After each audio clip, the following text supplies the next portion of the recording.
Hello and welcome everyone. Thank you very much for tuning in. This is the lesson presentation for Unit 1, Lesson 6 on the different types of government that exist in our world. Before we begin, please let me encourage you to open up the Google Doc for today's lesson and get ready to type in the content for your guided notes section and answer any key concept questions that appear throughout the presentation. Please realize that you can replay any part of this presentation if you need for assistance or further clarity. Let's begin. Before we move to the next slide, please understand that in a civics and government class, it's imperative that students have an understanding about different types of government that exist in the world. Sure, you might know already that America has a democracy and we have a representative government because we choose our officials to make decisions and public policies for us. This is true. However, let us delve deeper into the different types of government that exist around the world so that you may understand from a better sense of how different governments operate and function and how their connections with our government affects us in a unique way. How do we classify different governments? To classify governments, historians typically look at the following three things: who can participate in the governing process, the geographic distribution of governmental power, and the relationship between the legislative and the executive branches of government and how they function. In this presentation, we'll be looking at these three dynamics as we look at different governments around the world.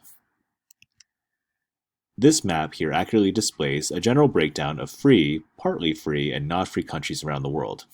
For example, here's the United States of America. As you can see, we are deemed a free country.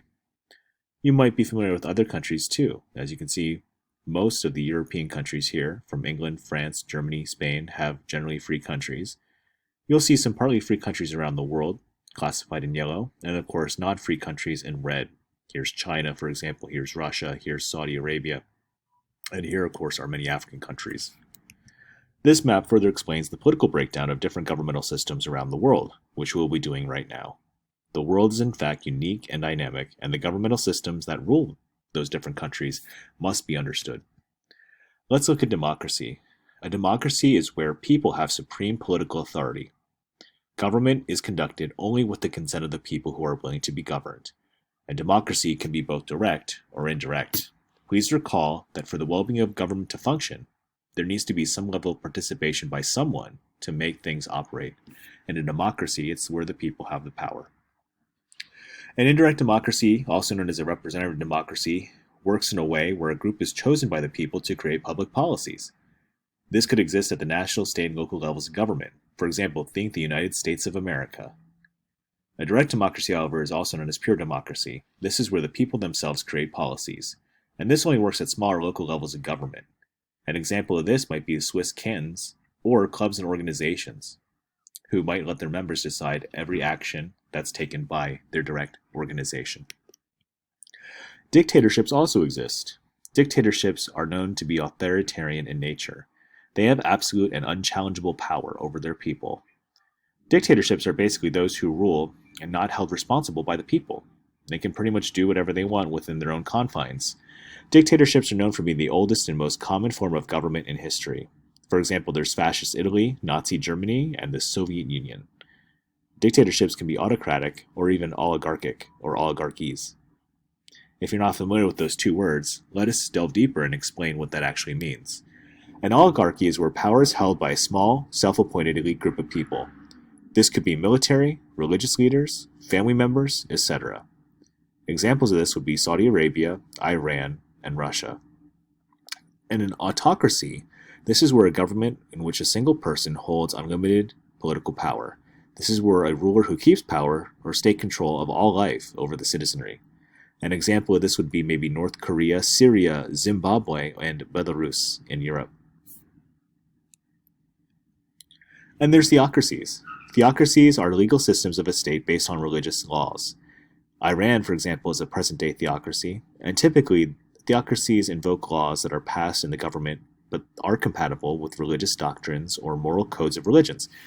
For example, if you guys think about countries that are heavily involved in religion, like the Vatican City with Catholicism, or if you happen to think about maybe Pakistan or some of those other Middle Eastern countries that have Islam as their central religion, it's pretty clear to understand why and how religion plays a dynamic role in their governmental affairs and functions. And then you have anarchy. Anarchy is a system where there's virtually no government and or law and order. Disorder usually results due to lawlessness, and society entirely rejects hierarchy. Some examples of anarchy consist of Somalia, South Sudan, which are small. Autonomous municipalities, too, might also have anarchy as well. Please realize that anarchy societies pretty much do not have any type of structure or order that allows them the chance to be successful or sustain that type of government model for too long. Now let's go ahead and look at the geographic distribution of power. This chart here briefly explains how power can run in certain types of government. There's unitary government, federal governments, and confederate governments. We're going to look at those different types of governments right now, and we'll come back to this chart later. When we look at the geographic distribution of power, there are three different ways that power can be allocated. There's centralized government, which is often called the unitary government, where all powers are held by a single central agency. Most governments around the world are unitary. For example, Great Britain is known to have a parliamentary government where the parliament holds all the power. It's not necessarily a dictatorship, but the parliament is, of course, the central body of government in Great Britain. In the United States of America, we have a federal government, where powers are divided between a central and local powers. There's the division of powers. If you think of federalism, that's pretty much what we're referring to in this way. The United States, of course, has a national government and certain powers, and the states have their own powers too. And this is all determined by the Constitution that we have, which makes this a thing. And then there's the Alliance of Independent States, or Confederation. This is where a central power only can handle the things that the states allow it to. There are limited powers in foreign affairs and defense. However, confederacies have existed. For example, if you remember learning about the Civil War, you might be familiar with the Confederate States of America. And now we have the European Union, which is a confederacy of different countries loosely forming them together in some type of pact. This diagram kind of explains the differences between presidential and parliamentary governments. The presidential relationship over here on the left is where voters elect the legislature and the chief executive, who is part of the executive branch. The legislature and executive are independent of each other, but also co-equal. However, when we talk about parliamentary relationships, the voters elect the legislature, and the chief executive is drawn from the legislature. So, for example, in Great Britain, what happens is that the voters elect the legislative branch, but the legislative branch elects the chief executive. So let's go and look at this even further to prove that point. In presidential governments, we have the separation of executive and legislative branch, but they are independent of each other. However, at the same time, they manage a co-equal relationship. For example, in America, many people have respect for the office of the presidency and also the Congress because they need each other to get things done. The president is chosen by us, the people, and the president holds office for a fixed term. The president has some powers, but they're not controlled by the legislature. The powers and separation are dictated by the Constitution, like I said before. However, in a parliamentary government, the executive branch is made up of a prime minister or premier and their cabinet. The prime minister is the leader of the majority party in the legislature, so they are part of the legislature and chosen by it. And they remain in office as long as the rest of the legislature supports their policies. A vote of no confidence forces the prime minister and their cabinet to resign.